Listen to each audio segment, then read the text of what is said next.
Still, the weirdest thing is when a really cool guy who's fine and talking to you one minute is dead the next. Of course, in hospitals, this happens a lot, so you have to shake it off and move on. Except when this happens. Well, if it isn't the four horsewomen of the apocalypse, there's a morbidity and mortality conference tomorrow morning to figure out who's responsible for Mr. Foster's death, and here's the exciting news. I'm pretty sure it was one of you.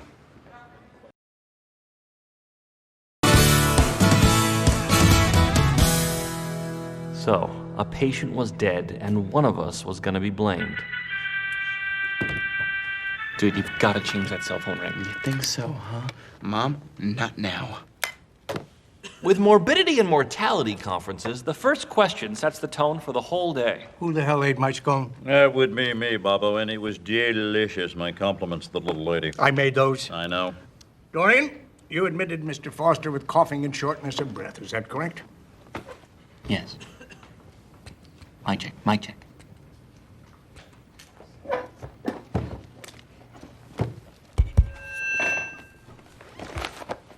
Yes. And then what happened? Dorian, I'm 10 feet away from you. Talk. Mr. Foster had recently flown to India, where he had been exposed to an outbreak of pertussis. I was going to check on his labs, but first I had to visit another patient, Mr. Sutton.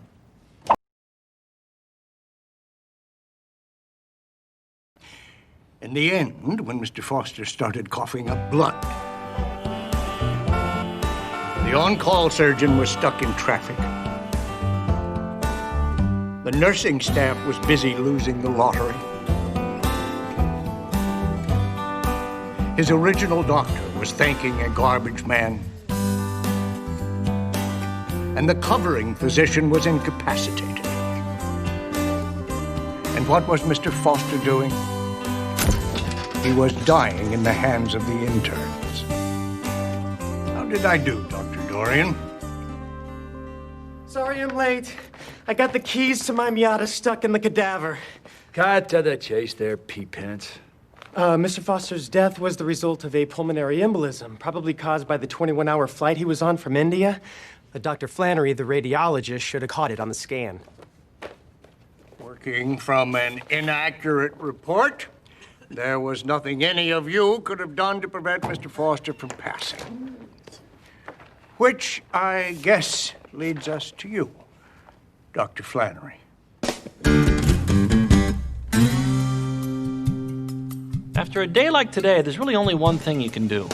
The bad radiologists. Wait, let me get in on this. Let's also have a toast to Mr. Foster's widow and his fatherless kids. Dr. Cox, it wasn't our fault.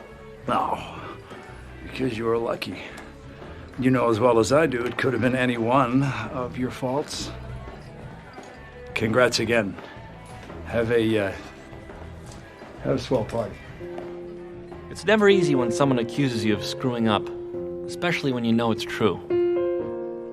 When that happens, you can't shrug it off, because in a hospital, the best way to learn from your mistakes is to carry them with you.